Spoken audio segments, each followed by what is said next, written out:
Oh, never mind, you're shooting.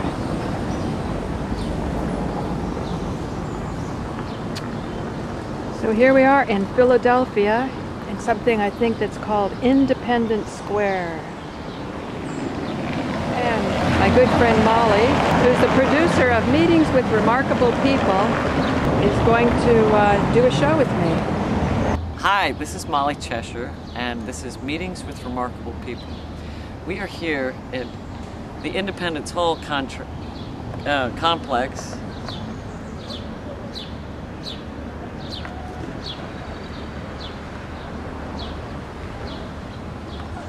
And my guest today is Paula Gloria, and she is, wait, what are you doing? The new Declaration of Independence?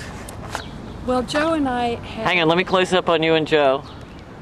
Okay, Joe and I have been having some special appearances in Hurley Court, and we're talking about Occupy the Courts as one of the most effective ways to seek remedy in this day and age of Hang on, put it down a little bit. Economic problems and so on.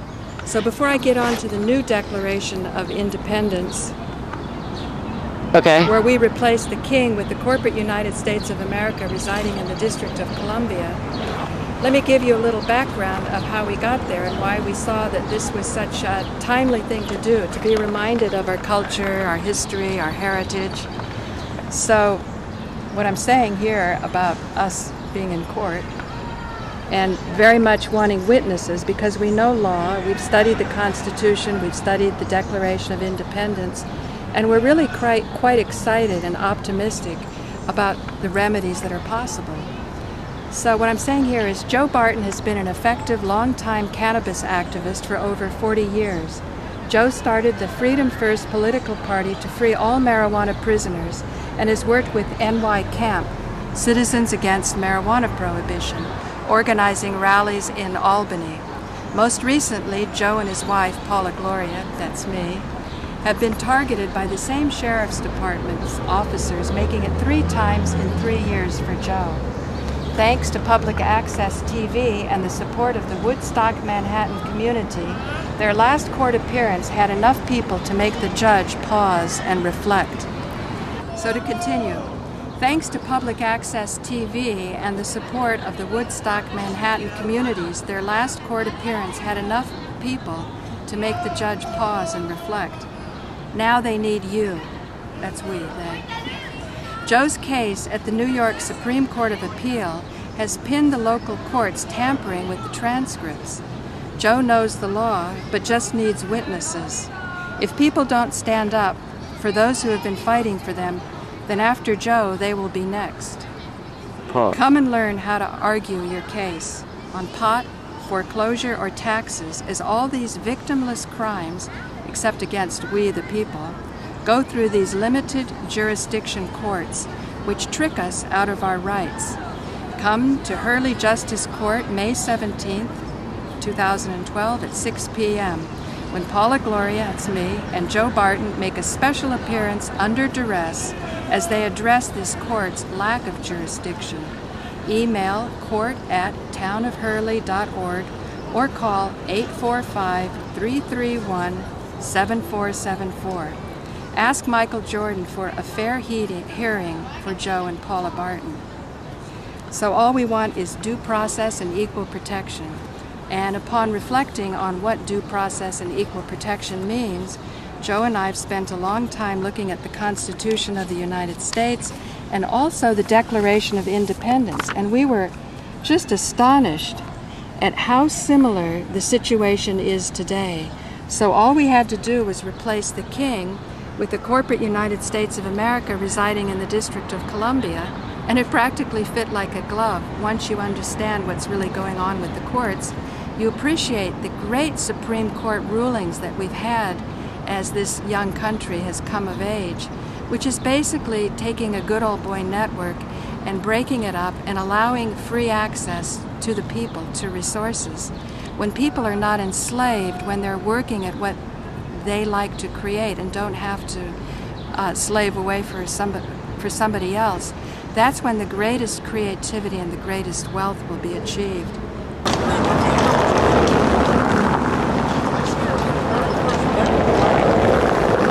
Why don't you tell people where we are? My good friend Molly Cheshire here is taking me to the real Independence Hall so we can be on the original energy of when these people assembled to... Can we cross? Yeah, well, not really. Okay, so when these people assembled... I think it was actually Thomas Jefferson that drafted the original. And what's interesting is when you look through the different versions, what he capitalized and what he didn't capitalize is very revealing, because when you go through the process, we can cross now. When you go through the process of correcting the words, or like we switched in states instead of colonies, we switched in the corporate United States of America, residing in the District of Columbia for the king.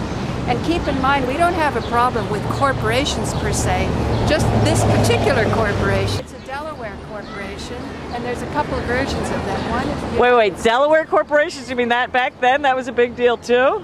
Well, this particular one has there's about 3 versions. They're all Delaware corporations. And Rod Class and his people went to whoever is in charge of making sure... Oh, there's Benjamin Franklin over there. Hang on. Zoom in on Benjamin Franklin, who said that most of the revolution was conducted in court. So that's pretty interesting. Okay, come out here, Paula. Yeah.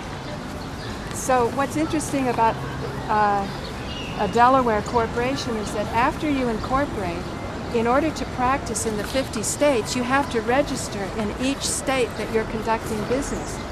The United States of America, residing in the District of Columbia, has not done this. So it's actually an illegal corporation. And this is oftentimes brought up by people in tax courts, but it's extending now to people who are having objection to the definition of firearms. What you need to do to win in court is get a dictionary and know what the words are, because oftentimes you see that you're speaking 2 different languages. And I heard that Webster's dictionary was started because the man wanted to make sure that the words of the Constitution weren't changed. And so this continues to the day. Well, it's kind of interesting that Independence Hall right now is under construction or reconstruction or restoration, and it seems to me that that's precisely what you and Joe are doing, correct? Yeah. And we learned a lot from Second Amendment people. So pop people, I haven't seen these arguments coming forward from them because they tend to be a little bit more on the peaceful side. But you really see once you start studying that Second Amendment is very, very important. And what is the Second Amendment again? That's the right to bear arms. So if you go into a place without a warrant, you're actually entitled to kill anybody if they come into your private property, because each, as a member of we the people, each man is sovereign king, sovereign queen, with no subjects. But their house, their property is their kingdom, and there's certain rules of conduct when you approach another kingdom. So like pirates at sea might be given something, I can't remember what that term is. Profiteers, they used to call them when they were sanctioned by the state. Yeah, but it's a little bit different where you kind of like the Queen of Spain says that you're entitled to go out and to plunder, basically. Right. No, that's what privateers are all about. Well, it was outlawed in Paris, except for one nation, which is America. The United States still practices this on its own people. It's kind of a surprising revelation. We'll put up a graphic with the real term. Getting back to one thing on why you have to register in all the states in which you conduct business gets back to the Constitution had set it up to where states' rights were more important than federal rights. The Federation of the United States, small f, was regarded as something that would be loosely knit. And in the case of the great Supreme Court rulings, it was really only to break up any time that rights were violated. Say the right to travel freely means if some bully just decides he's going to put a toll booth on some part of the road and he'll only let pass through those who pay him or those who he likes, you can see right away that person would have the power to control commerce. And so that's why the rights, you don't get rights from the Constitution. The Constitution just recognizes age-old truths that when all of the people have access to resources, that's going to be the most robust and the healthiest society. You see this in the Vedas, and I'm sure if I studied, other scripture, I would see the same thing. Hammurabi's Code. Explain. Hammurabi is, hang on, now you have to turn it on me. In ancient Samaria, I'm not sure what they called it at the time, it's the oldest code, and it's a big stone, this big, that's in the Louvre. How big? And, well, it's about that big. And it has all the codes of the kingdom, and a lot of people mistake it for being exactly that, kind of a law book. But basically, it was a prescription for the next generation of how to run the country. Right. So he was putting all these stelas, as they're called, these big stones, all over the kingdom, so that whoever came after him, his son or God knows who came after him, would know what the laws were of the land, and it was kind of his stake in to say this is what the laws are, and so that everybody would know what the laws were. So if the person who's his successor was deviating from the way he thought it should run, then they would have recourse. Right. Whereas if it's all kept secret in the capital, you see, then nobody knows, and you can just invent the future. Exactly. So, and I'm kind of paraphrasing, and I'm a little fast and loose with the truth, so please do your research and don't go to Wikipedia. Or that's a start, but you know, we know about WikiLeaks and all that kind of stuff. You want to talk about architecture? The great monuments? Sure, but I mean, my view on architecture and your view may be different, so let you start and then I can comment. Okay, well, like I say, when Joe and I started working on the Declaration of Independence and realized so little had to And this be is changed. your declaration, not the declaration. Well, yeah, but we're encouraging. Well, no, but what I'm saying is this piece of paper is what... It's all original except the red. Oh, no. So this is the real deal. Yeah. And what was interesting is Joe and I were really struggling on one version, and then he had to go and do an errand, and I was having so much trouble with the formatting that I went back online and I downloaded another version. Now the version I downloaded the second time, which had easier formatting, had capitalizations in the middle of the sentence, and it was, you know, and it was very fascinating what was capitalized and what wasn't. Well, for example, the king, he, was not capitalized. Thomas Jefferson, even at the beginning of a sentence, didn't even capitalize he. And in those days, these were people who had grown up in this kind of milieu where they had huge regard for the king, His Majesty, you know, capital H. All of their sense of identity was based on the power of the king. So to have come up with the concept that all men are created equal, and that you could stand in equality with the king, and that there was a law under which all men had to operate, you know, that one man couldn't have the law work more for him than another man. You know, that was the insight. So even things like consent, I don't know if it's on this page, consent had a capital C, which means they were recognizing an age-old understanding that it's not just the United States that had this revelation.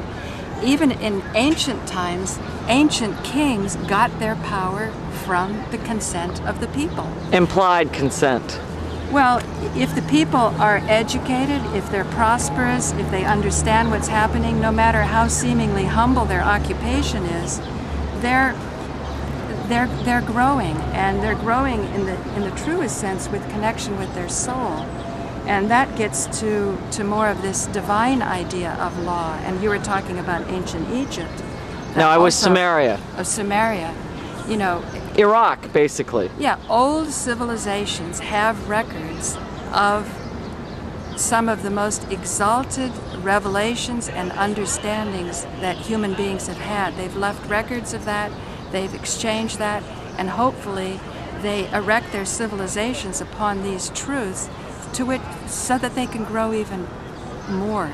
And always what you want to knock out is cheating, opportunism, greed, all of these things that seem on the surface to be like a quick kill and you're making something, but in the long run, if you're harming the common good, then you're going to set yourself back and your entire society. So the king himself could be bound if it was advantageous for the common good.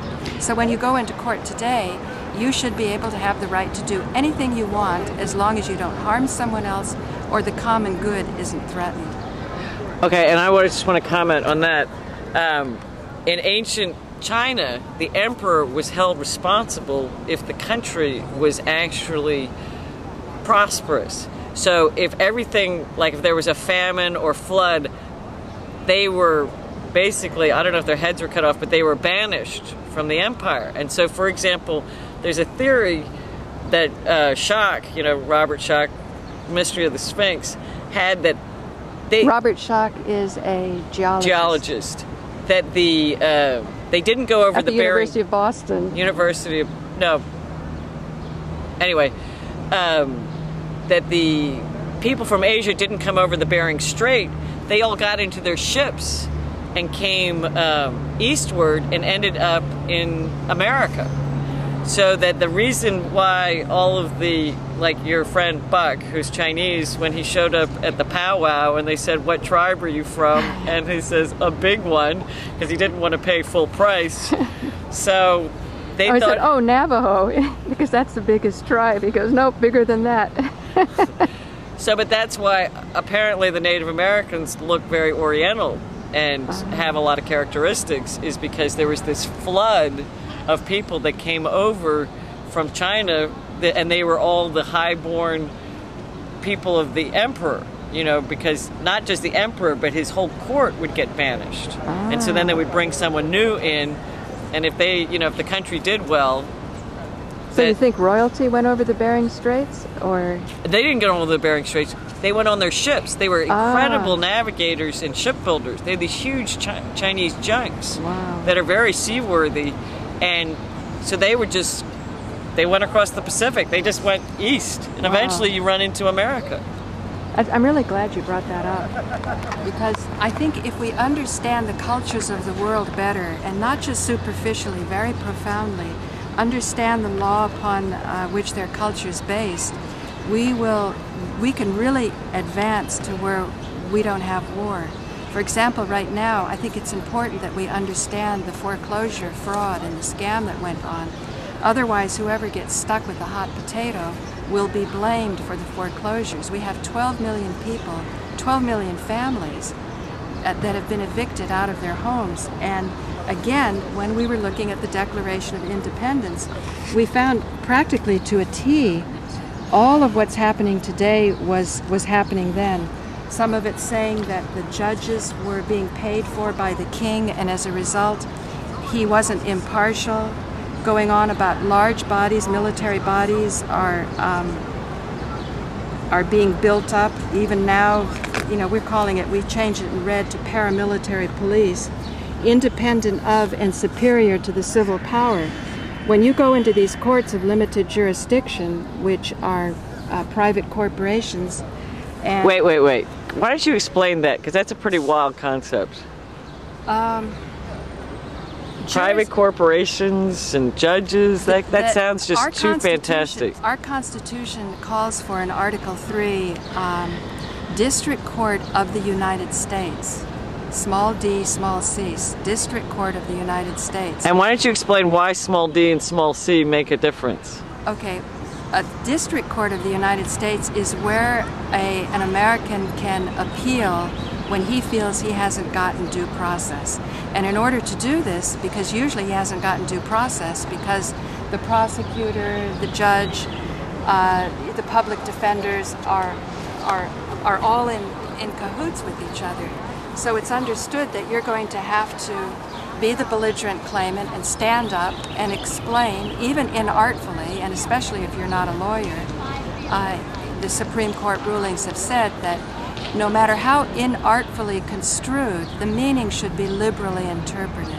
So it's not about you have to double space your complaint and this and that. It's the spirit of the law, not the letter of the law. Yeah, and being able to really articulate what the scam is, because if you really understand it, then you're going to spread it among your community, and the community is going to be shaken and not trusting that contracts will be upheld.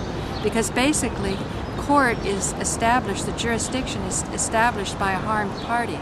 Somebody says so-and-so had a deal with me, he fell down on the job, I was harmed in X amount, and therefore I'm seeking my remedy. If the person that the harmed party is accusing doesn't come forward and deny it, everything he says on his affidavit, if it isn't challenged in 30 days, stands on the record as fact, and the clerk says we have a default, and whatever the harmed party wanted as a remedy then is awarded to him. So a judge is there simply to reach agreement between two contentious parties. But we're going into courts of limited jurisdiction, which were actually set up as district courts. The United States of America, domiciled in the District of Columbia, is technically speaking a territorial court. And because it's a territorial court, its jurisdiction is limited. But because we've been so poorly educated about our history, we don't really understand what the founding fathers went through, so that when Benjamin Franklin says it was mostly conducted in that building over there, that's where the chamber was. But when Benjamin Franklin said what? Well, he said most of the revolution was conducted in court. And where was this court? well, I think it was probably courts throughout the colonies at that time. What they were complaining about was being bundled up and then put on a ship and sent off to England for these kangaroo courts, where you basically, somebody built up some wealth. It's just about ripping off farmers. It always comes down to really basic problems. So somebody is prosperous, he's getting his crops going, probably hemp crops too, by the way, because not just probably, it's definite. Yeah, well. No, when I was reading the biography, hang on. I was reading the biography of Daniel Boone, and they just mention hemp as one of their crops. Right, you know, it was a staple. It's just, in the original documents, it's not even contested. I mean, that's just what they grew. It was very labor intensive to get the fiber out of the hemp in order to make it into paper and to fabric. But in 1890, the Germans invented the decorticator. And by 1930, the what? Decorticator. The decorticator was probably more important than the cotton gin. But the problem was, this would have given economic equality to average farmers. So Popular Mechanics or Popular Science, one of those, put out an article in 1933, said the $1 billion crop. And they were talking about the decorticator now helping America to become fabulously wealthy. But because every average farmer could have become wealthy, this didn't look good to those monopolistic interests that were controlling petrochemicals, pharmaceuticals, steel, But petrochemicals weren't that big of a factor in the 30s, were they? I think they were. Not until plastics, because Dad used to work. Rubber came along. Right. The invention for rubber about that time, synthetic rubber. True. That was going to be. But plastics didn't take off until the 60s, just like The Graduate. You know, plastics. You know, Dad was in DuPont. Hang on. You can eliminate plastics with hemp too. It's another thing. Right, but you know, but plastics really took off. I mean, my father worked on the prototype for the plastic Coke bottle, which we thought was a terrible idea. I mean, I remember the days of You mean like the bouncing glass? Yeah, replacing. Abigail's father was president of the bottle company that had bouncing glass, and it was because the can coming in that they went from looking like they'd be billionaires to not. Well, what really screwed them is plastics, because they still, like today, they still have cans and plastic bottles, but they went from deposit bottles, which you would rewash, to no deposit, no return, to plastic bottles. So that's when it really got all screwed up. You mean for the ecology? Not just for the ecology, but for all kinds of things. But I'm just saying that. You want to take that call? No, I'm fine. Anyway, it amped up the whole need for plastic, because all of a sudden this huge, you know, not just plastic Coke bottles, but plastic everything ramped up. Right, and then you had patents on the plastic, which you didn't on the glass. Exactly. Right.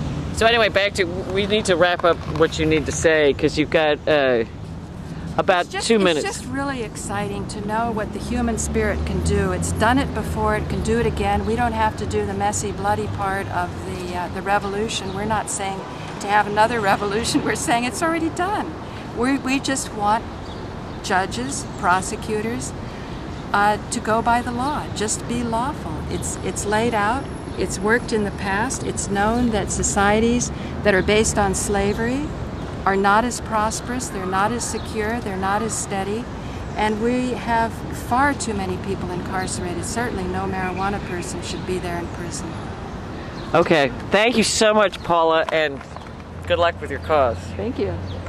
Bye. Bye. Just, can you... Hang on. Just zoom in on this part. Which part? If people can't come up to Hurley, if they could just send an email to court@townofhurley.org or make a phone call 845-331-7474. All we want is a fair hearing. All we're asking for is for people to be in court with us or to watch when we give the rap on what happened in court, that due process and equal protection is alive and well. If that's done, you know, when we stand up for the rights of all pot smokers, it'll also be all rights for all people of all things that great minds have realized is important for a prosperous, successful, and enlightened society. Thank you, Molly. My pleasure. Hey, Molly, who's this guy? This is Commodore John Barry, and he is the father of the American Navy. Oh, really? Yeah. Born in Wexford, Ireland, died here in Philadelphia in 1803. And I was in Annapolis at the Navy Academy. That's okay. It's part of the deal. That's Jefferson Hospital. We sent him some weight late. Yeah, right? Healing energy. Hope you better. Anyway, but here we are at Independence Hall. This is the backside. As I said, it's under construction at the moment. And just like Paul is going to reconstruct the American understanding of independence. Understanding of independence. And that it's been done before. It's been done before. In fact, in that building, in the corner there? Right there, see where that bay window is? That was, oh, and I can't remember, well, that's critical, and this is critical too, this building over here. And we'll put it in a graphic afterwards because I can't remember which is which. I think that's actually where they did the Declaration of Independence. You know, they weren't all there at one time. They just sort of kept coming and going all summer long, catching a signature here and there. The painting is not correct? You didn't know that? I'm shocked. Okay, so zoom in. Okay, this is the Supreme Court chamber, and see, I can't remember. All right, so maybe that was the Supreme Court originally. I gotta find. I think that's where they Congress Hall. Okay. Yeah, Congress Hall. So that'd be over there, right? Right. But I think they did the Declaration of Independence. But please go and do some research because there's a wonderful documentary on John Adams. I've done the tour, but I frankly, Senator, I can't recall. Say something, anything. You look good walking down here. Here we are at Independence Hall once again, walking back to my golden chariot, and we can go reenact the Mahabharata. Oh right, the Mahabharata. Because really this is going into battle when you take on the big guns. Right, somebody looked at it and said basically when you sign this you're going against all the money in the world. And it's not just all the money, it's all of the aggregate money that's created that. Yeah, and people's sense of identity and... Oh, their whole lives are dependent on it. This isn't just about money. It's like when we did the Sphinx project, it was their whole identity wrapped up in the academics and undermining their whole reason to be. Give a rap about that. What was the Sphinx project? Okay, the Sphinx project was through geology and water erosion features, you can prove that the Sphinx is possibly 5,000 to 10,000 years older than they say it is, which got everybody, all the Egyptologists, very upset. The geologists looked at the rocks and said, this is rocks don't wind lie. erosion versus water erosion. Water erosion, in order to get to that place, takes a much longer time, and you can't have... And it's a different feature, right? Completely different, and maybe Paula will insert a photograph at this point, but if she does it water erosion goes like this, big undulating things, versus wind and sand erosion, the rock face stays like that and it just picks out the softer strata. Mm-hmm. So the fact that you cannot have those two erosional patterns on the same time period, because it's just within, you know, a mile of each other. That's just impossible. So the geologists were all in accord that it was water erosion. No, yeah. And so the last time there was water in the Sahara was a long time ago. Yes, exactly. The last time we had a paleo, I hate doing this right by a noisy street. The last time there was that much water in the Sahara was 5,000 to 10,000 years before, they say, you know, like let's say the Egyptians were at 4,000 BC or whatever it is, I can't remember. 5,000 to 10,000 years earlier than that. Right. Anyway.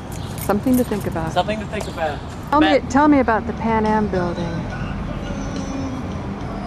Well, just like they tore down Penn Station, which was a beautiful place, and put up that nasty Madison Square Garden, which everyone raves about, but has terrible acoustics.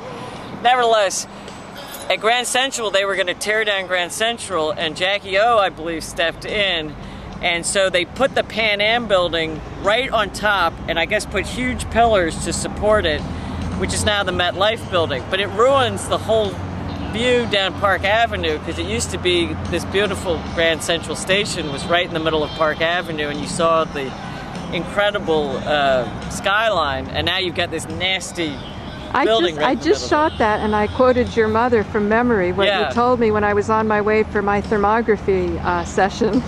No, because my mother used to live in New York during the 50s, before they built the Pan Am building. So she was always complaining about the Pan Am building and the fact that they tore down Penn Station. So you couldn't look down and see Gramercy Park, right? Right. It would just end in the park. I know. Yeah. So, and Penn Station... No, actually, that's Lexington. I guess no, that's Lexington. You're right. Yeah. But we don't want to be fountains of misinformation here, as your mom says. Penn Station was based on the Baths of Caracalla in Rome. And so it was this incredible building. Wow. And they just tore it down and built that nasty looking felt forum and Madison Square Garden, and it's just... That's what I mean about the history of architecture, that you destroy a culture's sense of... the sense of connectedness to their history, to their roots, when you take down the buildings. What Molly said about Penn Station, I never saw it. Did you ever see it? Never. I've just seen photographs. Your mom saw it. No, but you can see the photographs. Like in the station, often they'll have a display of what it used to look like. And was it like one in St. Petersburg in Russia before the Tsar fell? No, it was these. You've never seen the Baths of Caracalla in Rome? Huge vaulting ceilings. And now it's like they put the ceilings like this, so you're like, okay, where's my train? You know, and it's just horrible. Instead of feeling like you're participating in a society that's creating great wealth, and you know, through those rails of steel progress, and you know, equity is being built up, and that it's being owned by all, so that everybody gets to enjoy these beautiful, soaring public spaces, and they get this feeling of a right for one is a right for all. That to me was the hope of America. Absolutely. Anyway, ever onward. We're going to see the Liberty Bell. You can turn it off now.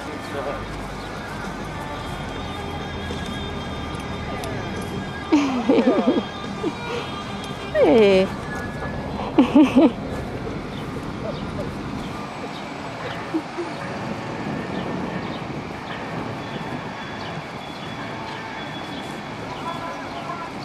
Quite a show for you. Somebody's enjoying Liberty Park. Freedom. Freedom here. Okay.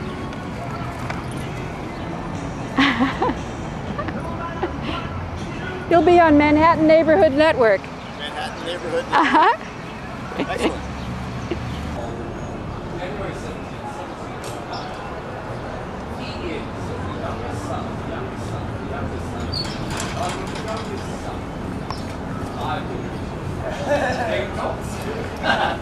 Well, he's a great tour guide. You guys will enjoy every moment of it. Thank you. So it's generation youngest. And in that position, Josiah has a special.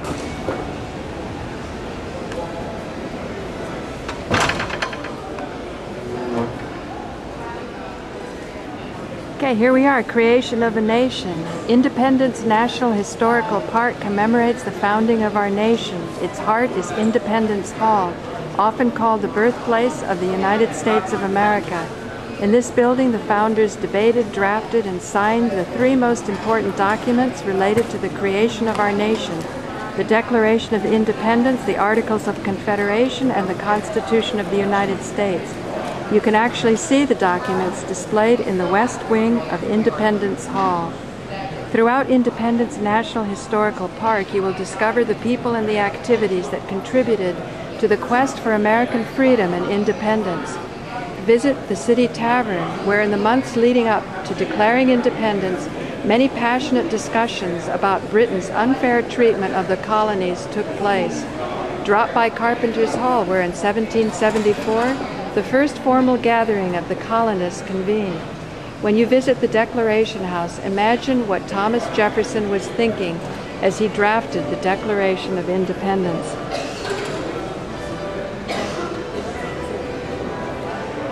Here's the George Washington statue.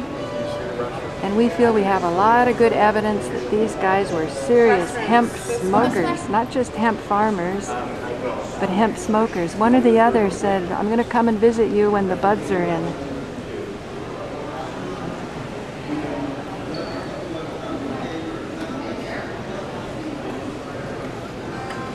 So what's going to happen to this big tourist attraction if they just sort of trash the Constitution?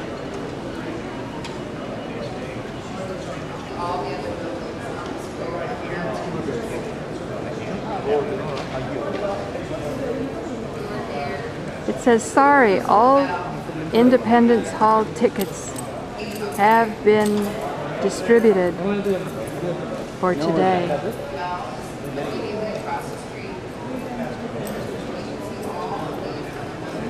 What do you think is going to happen to this place if they get rid of the Constitution? This is a big tourist attraction. They'll keep it. They'll just pretend they didn't get rid of the Constitution. And you can't get rid of human rights, just the recognition of them being protected. Let's go take a photo of what the Constitution. Here's Benjamin Franklin, who spent a lot of time in Paris raising money and creating sympathy for the cause in America. There's evidence that he knew how to have a good time. First Bank of the United States on 3rd Street, 1799. Kind of interesting how they're sort of changing the understandings. This never really got a foothold for obvious reasons. Here's Independence Hall back in the day. Looks a little different. Looks wonderful. Look, they got Indians. It's kind of interesting. So they say. Well, no, but it's interesting that they would put them up front. And women, too. Yeah. But maybe, I mean, there's only two all white guys here. That was the only problem I had in the Declaration of Independence, was the words about the Indians indicated that they were pretty frightened of them. Or they were trying to protect their connection, that they got a lot of inspiration and ideas. I doubt it. They were frightened of them. Maybe. Let me put it this way. The Indians were going for the stand your ground, right? There were these annoying white people that came over, and wouldn't you try to kill people that came and took all your territory? But they say the Schaghticoke Indian tribe worked with Washington and helped them understand the Constitution. Yeah, they were a very civilized nation. Of course. They weren't savages like. And as this they might helped, not be depicting them as they actually dressed. Who knows? Ever onward.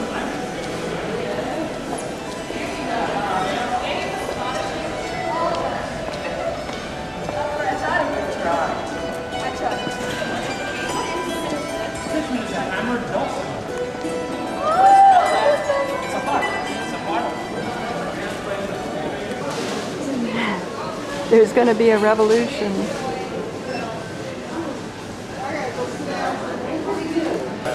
So Molly. Come in closer. See see, it's the unanimous declaration of the 13 United States of America. Right. And here is, where's my guys? Here, these are all the South Carolinians. Like my father is a Rutledge, that's Edward Rutledge. And we're descended actually more directly from Arthur Middleton. Because we're actually related to Hugh Who, Edward's brother. Wow. And Arthur is a direct ancestor, or we're directly descended from And Arthur. every one of these men had a price on their head for signing this. It was a big deal to put the old John Hancock. Right, No, John Hancock. no robo signing here. Well, there's Thomas Jefferson. That's the whole Virginia contingent right there. And there's, I think that's Benjamin Franklin right there. I can't tell. Well, there's John Adams.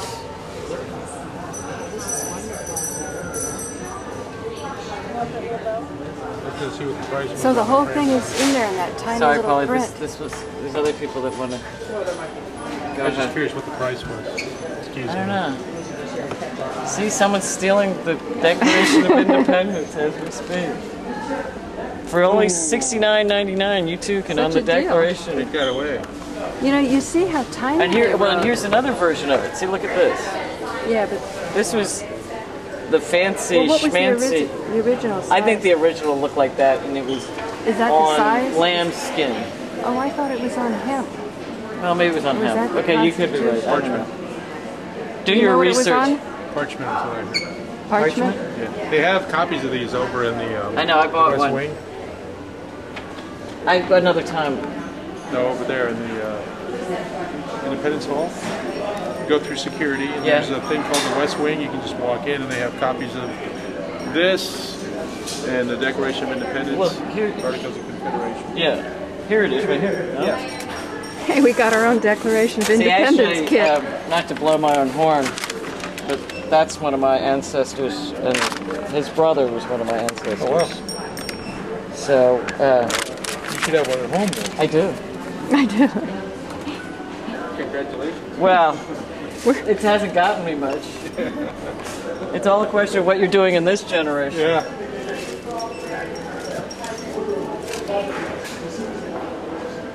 So here's your Declaration of Independence kit. You too can create your own and go down to your county recorder and declare your independence. Well, and here, you too can own Independence Hall. Right. You can put Independence Hall back together again in a Yeah, 3D right. puzzle. Yes.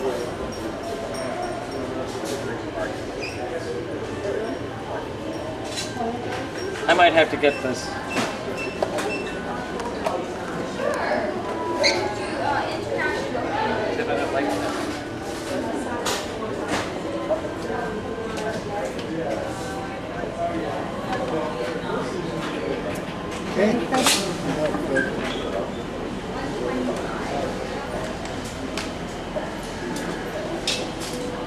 Alright, well, I think I found something I can take home with me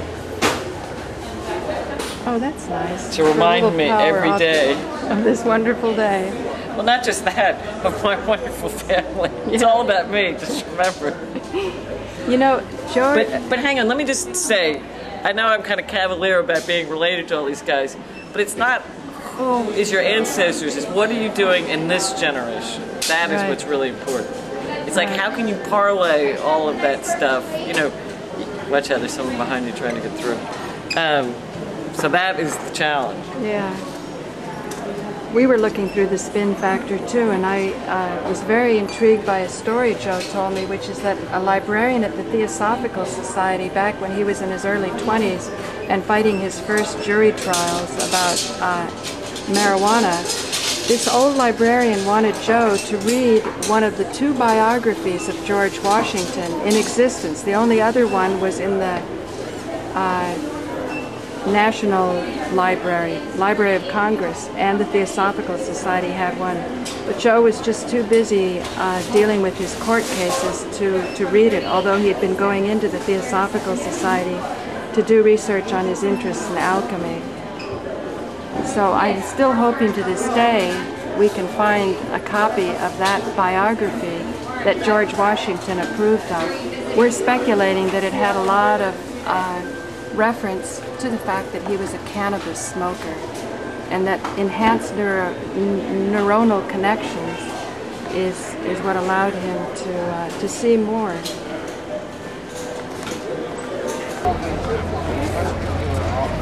So I know I promised the Liberty Bell, but I don't do lines. She got the lines. Usually you can just breeze right in, but I guess on a weekend it's kind of, you know.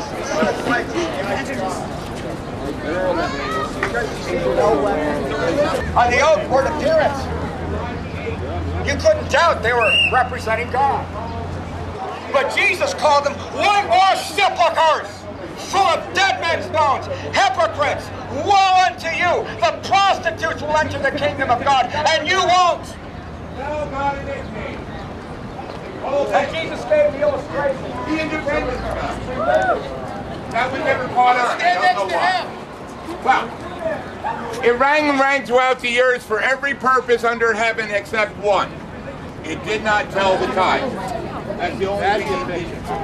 Bell that got up there now. Where'd Molly go?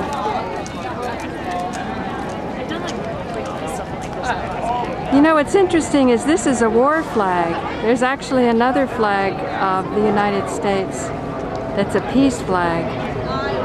We should try to find that one and edit that in. And this also implies the executive jurisdiction of the corporate United States. That eagle on the top. What eagle? On the top of the flag. Oh, I'm zooming in so I can see it better. What's your thoughts? It's a great place. It's got good energy. I love it. Okay, Molly, what do we have here? So, okay, we can't get inside, but we can look at it through bulletproof glass. So, Okay. Now, is this the original? I don't know, but it's one of them. I think there were a couple of them. This is the one with the crack in it, but I don't think that... This is the famous one with the crack in it. I don't know if that's the original.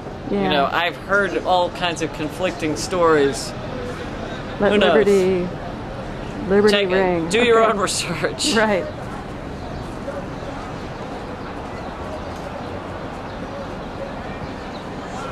Molly, you often say do your own research. Why do you say that? Well, because everybody has an opinion, just like you know what, and it's more that not everybody's correct, so that you have to make an assessment from all the available knowledge you have on hand. And so, you know, you may think I know what I'm talking about, and I may think I know what I'm talking about, but that may not be true. Check it out. Check it out. And so, you know, even stuff that you get online, even the printed word, you know, from the New York Times, you know, they don't always get it right. Yeah. You know, I mean, in our local paper in Panama City, Florida, they quoted my father saying they lived in Lexington, Kentucky. Or Paducah. No, it was Paducah. And so I laughed because they weren't trying to slander me. They were just a little loose with the truth, or didn't pay attention, or didn't write it down, or whatever. Like on my felony charge, they gave me the wrong birthday. It was just a couple days off, but still, you know, that's Does that invalidate the whole charge? I don't know, you know. It should. So many. Mistrial! Anyway, this is the real deal. So is that Thomas Jefferson? I don't know, we'll find out. But this is the other side. We were on the south side, this is the north side. And cardinal points, you know, it's all based on Earth energies, east, west, north, south.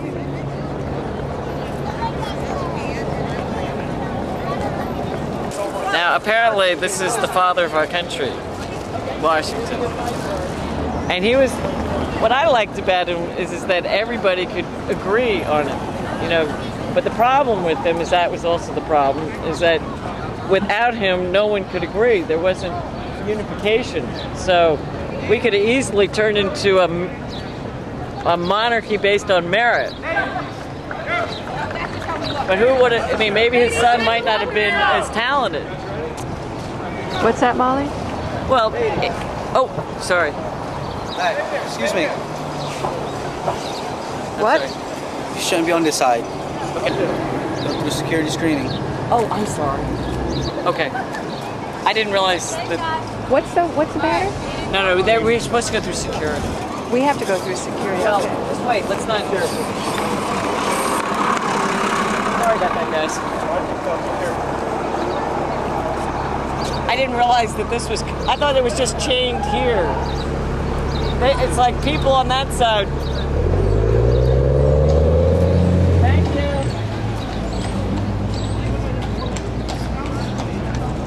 Look like they're so edgy about it. No, I understand why they're so edgy. You have to go through security to get into this area. And it's the reason why the chains are there is because you're not supposed to do what we just did, which is leap over the fence. You're supposed to go through. Those people sitting there probably have all been through security. You know, you could have some mad bomber to come, just like Guy Fawkes. I don't know if anyone knows British history, but there was an alleged guy who blew up Parliament. And that also, there's a conspiracy theory about that. He was just a scapegoat, huh? Right, and so, are you filming this? Yeah. So in Britain, instead of having 4th of July, they have Guy Fawkes Day, and they burn him in effigy, I think. Yeah. But there are all kinds of fireworks, and we burnt, when I lived in England, we burnt a friend of ours in effigy who owed us money. we took a photocopying machine and made an effigy of here and had a bonfire and invited all the people he owed money to and had a big laugh. It was a lot of fun. Burning Man was the same thing, you know, out in the desert. Right. That punk rock kind of stuff.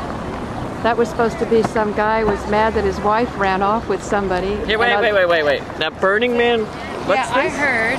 Wait, hang on, let's go over here where it's not so loud. I object, prosecutor, that's just hearsay. But anyway, I heard that in California on the beach of San Francisco, a man who was very upset that his wife ran off with somebody else. Am I supposed to follow you? Yeah, go ahead. A man whose wife ran off with somebody else created an effigy of the guy that she ran off with, and he burned him on the beach. And people came and gathered around, I guess initially his friends who were sort of, you know, commiserating with him about the loss of his wife. And eventually it got to be really popular. Every year they burned the man. And they had to take it out into the desert of Nevada. And Alan Steinfeld and I went there 2 years in a row for Burning Man. Alan and I were the only people that weren't taking ecstasy. Everybody else was. But you were just so in love, right? Oh, I'm always in love. I love life. You're always hot. I even now I feel very confident about our court case. We just need people to witness us.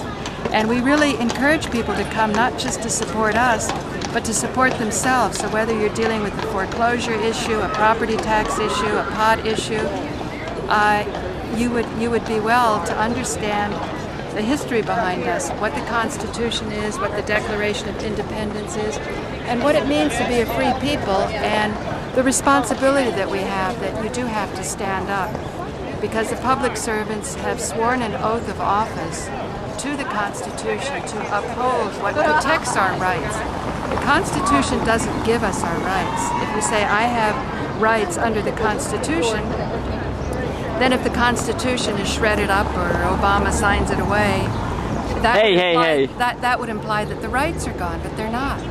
The Constitution only recognizes age-old wisdom. And so we have... Wait to the bus. We have human rights, God-given rights for those that believe in God. If you don't believe in God, some sort of notion of beyond social consensus and... Natural law.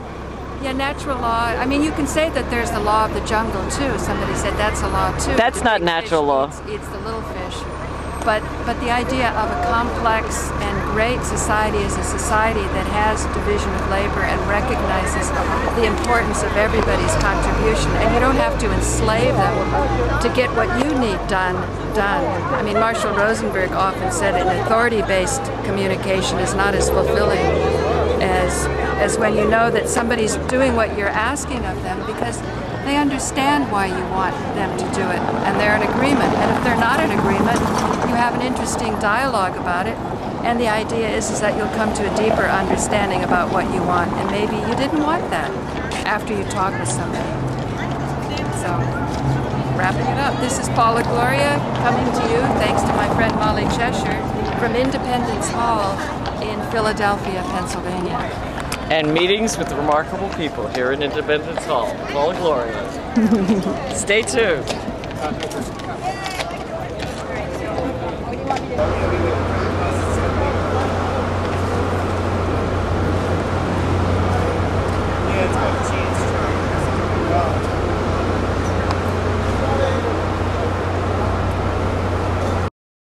I wouldn't have believed it if I didn't see it. Eastern State Penitentiary. It says America's most historic prison. I mean, wow, you'd think there'd be some things we'd be ashamed of. But no, we can figure out a way to make a buck off it.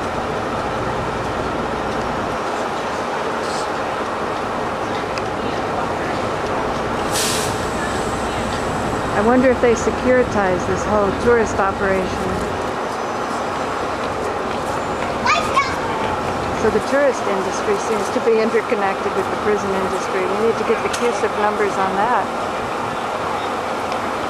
I mean, wake up, people. Is this the way you want to live? Where you're proud of this? You're giving tours to people all over the world and telling them to go to America's most historic prison? And a little bit of careful economic reflection shows that a lot of the people in prison are there just to uphold a monopoly.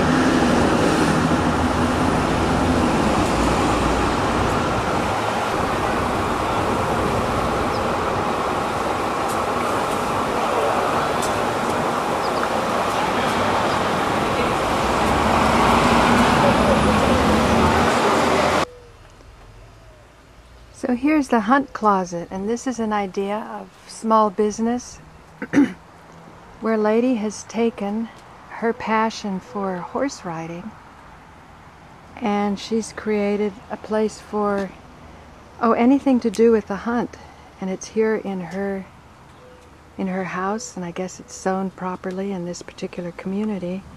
And I guess it went by word of mouth at first. And then I think she also does work on the internet, because people are coming today to take a look at what is available for them in the hunt closet. These people are from Raleigh, North Carolina. And they're in that car behind there.